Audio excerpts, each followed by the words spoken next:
United nations میں مجھے ایک مرتبہ بات کرنے کا موقع ملا جب ملینیم ختم ہو رہا تھا اور 1999 ختم ہو رہا تھا اور نیا ملینیم شروع ہو رہا تھا 2000.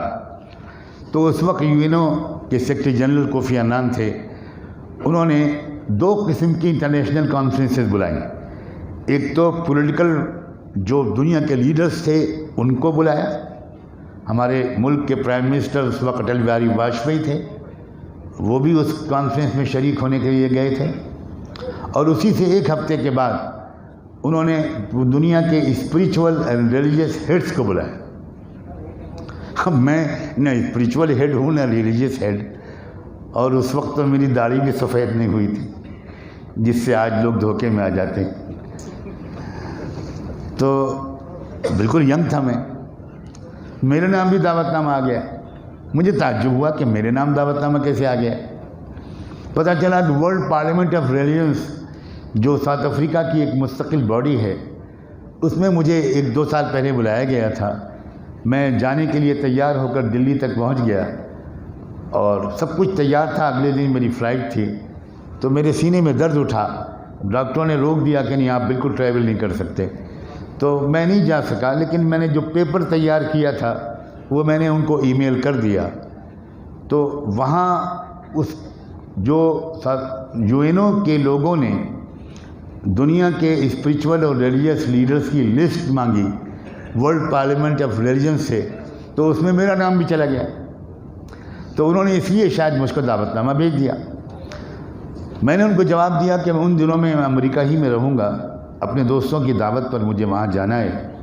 وہاں پہنچ کر میں آپ کو بتاؤں گا کہ میں شریک ہوں گا یا نہیں. وہاں کے علماء سے, اپنے دوستوں سے مشورہ کیا تو سب نے انکریج کیا کہ آپ ضرور جائیں. چنانچہ میں وہاں گیا.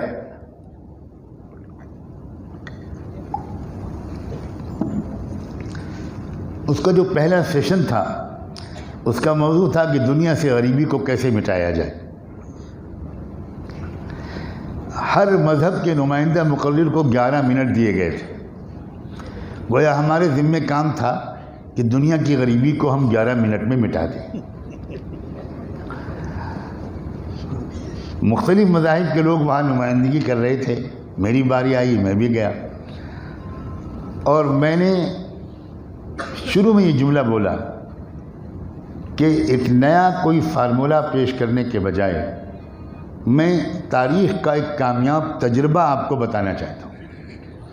تاریخ میں غربت کے دور کرنے کا سب سے کامیاب تجربہ میری معلومات کے مطابق 6 صدی ہجری میں ہوا, 6 صدی عیسوی میں ہوا. اور پھر میں نے نام نہ اسلام کا لیا, نہ رسول اللہ کا لیا, نہ زکوٰۃ کا لیا. لیکن جو کامیابی ملی تھی غربت کے دور کرنے میں 15, 20, 25 سال کے عرصے میں, اس کا ایک نقشہ کھینچنے کی کوشش کی. اور میں نے کہا کہ میرا سجیشن یہ ہے کہ آپ ایک چھوٹی سی کمیٹی بنا دیں اگر آپ واقعی پریکٹیکل کوئی کام کرنا چاہتے ہیں, اور اس میں تفصیلی گفتگو کا موقع ملے گا. اس سے دنیا کی غریبی کو مٹانے کا کوئی ایک ٹھوس فارمولہ یونائٹڈ نیشنز کی طرف سے اگر دنیا میں جائے تو شاید کچھ کام بنے. تو جب اسی میں کیونکہ 11 منٹ دیے گئے تھے, سامنے پوڈیم پر گھڑی لگی تھی, تو 10.5 منٹ میں نے اپنی بات مکمل کی اور میں واپس اپنی سیٹ پر جانے لگا. تو کوفی عنان صاحب کھڑے ہو گئے اور انہوں نے کہا کہ نعمانی صاحب نے فرسٹ ٹائم ایک پریکٹیکل طریقہ بتانے کی کوشش کی ہے غریبی کو دور کرنے کی. تو میری آپ سب سے ریکویسٹ ہے, اگر آپ اجازت دیں تو ان کو فردر 11 منٹس کے لیے ہم بلائیں اور یہ زیادہ ایلیبوریٹ کر کے سمجھائیں. لوگوں نے ہاتھ اٹھا کر کہا ہاں ہاں بالکل. چنانچہ میں پھر دوبارہ گیا اور اب میں نے تکلف چھوڑا اور رسول اللہ کا, قرآن کا, زکوٰۃ کا پورا تفصیل سے حوالہ دے کر سمجھایا کہ غریبی کیسے دور ہوئی تھی. اور چونکہ ایک دن پہلے کے سیشن میں فیصلہ ہو گیا تھا, ایک دن پہلے جو ایڈوائزری باڈی بیٹھی تھی کہ کون کون ریپرزینٹ کرے گا کس مذہب کو، تو اسلام کی نمائندگی کرنے کی ذمہ داری مجھ پر پڑی تھی، حالانکہ وہاں مصر کے، گلف کے کنٹریز کے، ٹرکی کے اسکالرز بھی تھے، لیکن مجھ سے کہا گیا کہ میں نمائندگی کروں۔ تو میں نے رات میں تھوڑی سی تیاری کی تھی، ہوم ورک کیا تھا، تو اس کی روشنی میں میں نے دوسرے 11 منٹ میں یہ بھی کہا کہ مثال کے طور پر نیو یارک شہر جہاں یونائٹڈ نیشنز کا ہیڈ کوارٹر ہے، اس کی جو سرپلس انکم ہے جسے ہم بچت کہتے ہیں، وہ اتنے $1 بلین ہے۔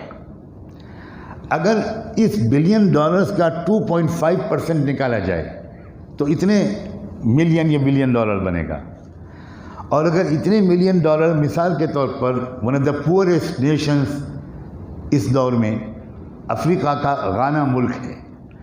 اب غانا کا جو اس سال کا بجٹ تھا اور اکنامک رپورٹ تھی، وہ میں نے رات میں دیکھ لی تھی، تو میں نے کیلکولیٹ کر کے ان کو بتانے کی کوشش کی کہ اگر یہ سرپلس انکم کا 2.5% غانا کی غریبی کو دور کرنے کے لیے لگایا جائے تو 7 سال سے 11 سال کے عرصے میں، جہاں تک مجھے اس وقت یاد آ رہا ہے، غانا کی غریبی ختم ہو جائے گی۔ یہ بات کر کے، اور میں جب اس میں نے یہ بھی کہا کہ مگر ایک اور شرط ہے، دوا کھانے کے ساتھ پرہیز بھی ضروری ہوتا ہے۔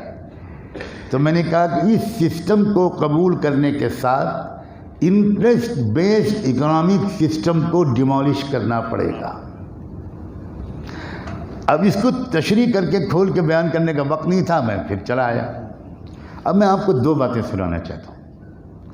جب ہم لوگ کھانے کی میز پر بیٹھے، لنچ کی ٹیبل پر، تو پہلے تو یہ خوشخبری سناؤں کہ میرے میز کے شرکاء نامی گرامی ہستیاں تھیں، اما بھارتی، گری راج کشور، اشوک سنگل، کیونکہ وشو ہندو پریشد کی طرف سے یہ نمائندگی کرنے کے لیے یہ لوگ گئے تھے، اور بینگ بھارتی اور انڈین ہم سب ایک ساتھ بٹھائے گئے۔ تو ان لوگوں نے بڑا شاندار میرا سواگت کیا اور کہا کہ نعمانی صاحب، آپ نے آج بھارت کا جھنڈا گاڑ دیا، اسلام کا جھنڈا نہیں، بھارت کا۔ کبھی کبھی آدھا سچ بھی قبول کر لینا چاہیے، اس امید پر کہ بقیہ آدھا بھی انشاءاللہ آ جائے گا۔ پازیٹیو تھنکنگ، جزاک اللہ۔ اللہ کا شکر ہے، میں اس پر بہت شکر ادا کرتا ہوں، مجھے اللہ نے زبردست پازیٹیو تھنکنگ دی ہے۔ میں بہت پریگمیٹک اپروچ رکھتا ہوں، اور اس کی وجہ سے میں اس وقت بھی بہت پر امید ہوں کہ مستقبل انصاف کا ہے۔ ڈپینڈ کرتا ہے کہ ہم کیسے بیہیو کرتے ہیں، ہم چیلنجز کو کیسے فیس کرتے ہیں۔ چنانچہ میں ابھی کھانا شروع بھی نہیں ہوا تھا کہ پیغام آیا، کوفی عنان صاحب کی طرف سے ایک ورکر آئے اور انہوں نے کہا کہ مسٹر سیکرٹری جنرل آپ سے یہ ریکویسٹ کر رہے ہیں کہ آپ ان کی ٹیبل پر چلے جائیں۔ تو میں ان سب اپنے بھارت کے ودوانوں سے انومتی لے کر میں وہاں چلا گیا۔ کوفی عنان صاحب نے کہا کہ دیکھیے، میری وائف اور ہم دونوں غانا کے ہیں، اور آپ نے غانا کا تذکرہ چھیڑ کر مجھ سے زیادہ میری وائف کا دل کے تار چھیڑ دیے۔ اب یہ پریشان ہیں کہ آپ سے تفصیلی بات چیت کر کے غانا کو غریبی سے نکالنے کا کوئی ماسٹر پلان آپ کی رہنمائی میں بنائیں۔ صلاۃ و سلام وہ محمد رسول اللہ۔ ہم ہی سو گئے داستاں کہتے کہتے، دنیا تو انتظار میں ہے۔ ایک وقت طے ہو گیا، میں نے کہا نیکسٹ مارننگ آپ آ جائیے میرے روم میں۔ میں خوش قسمتی سے اسی کمرے میں سوٹ میں ٹھہرایا گیا تھا جس میں 1 ہفتہ پہلے پرائم منسٹر واجپئی ٹھہر کر گئے تھے، تو خوبصورت یادیں تھیں وہاں۔ تو ایک ٹرکش اسکالر بھی آئی ہوئی تھیں اس کانفرنس میں، بہن آمینہ، کمیٹڈ مومنہ خاتون، بہترین اسلامک اسکالر اور ایکٹیوسٹ۔ ان سے صبح ناشتے میں میری تعارف ہوا تھا، تو میں نے آمنہ بہن کو بھی اپنے کمرے میں بلا لیا۔ 1-1.5 گھنٹہ ہم لوگوں کی گفتگو ہوئی، اور بہرحال میں مختصر کر کے کہتا ہوں کہ 1.5 سال کے ڈیلیبریشنز کے بعد جو غانا کی اس خاتون، کوفی عنان کی وائف، غانا کے اکنامک منصوبہ بندی کرنے والے پلاننگ کمیشن کے لوگ، اور ساؤتھ افریقہ کے 2-3 ینگ علماء، ان کے درمیان جو 1 سال 1.5 سال مختلف نشستیں ہوئیں، اس کے نتیجے میں اگلے سال میں رمضان میں مدینہ منورہ میں اعتکاف میں تھا۔ 27 رمضان کی شب مجھ کو یہ خوشخبری ملی کہ غانا کی پارلیمنٹ نے اگلے 5 سال کے لیے جو پلان کیا ہے، جو ٹیکسز کے قانون بنائے سجیسٹ کیے ہیں، وہ سب زکوٰۃ کے قانون کے مطابق ہے، بغیر زکوٰۃ کا نام لیے۔ میں اسی لیے تو کہہ رہا ہوں، کتنے تجربے اور بھی آپ کو سنا سکتا ہوں کہ آج نہیں تو کل دنیا کو اسلام کی طرف واپس آنا ہوگا، مگر اسلام کی طرف محبت کے ساتھ اور علمی اعتماد کے ساتھ، ایکیڈمک سائنٹیفک ثبوتوں کے ساتھ، صرف جذباتی نعروں کے بلبوتے پر نہیں، ریسرچ بیسڈ۔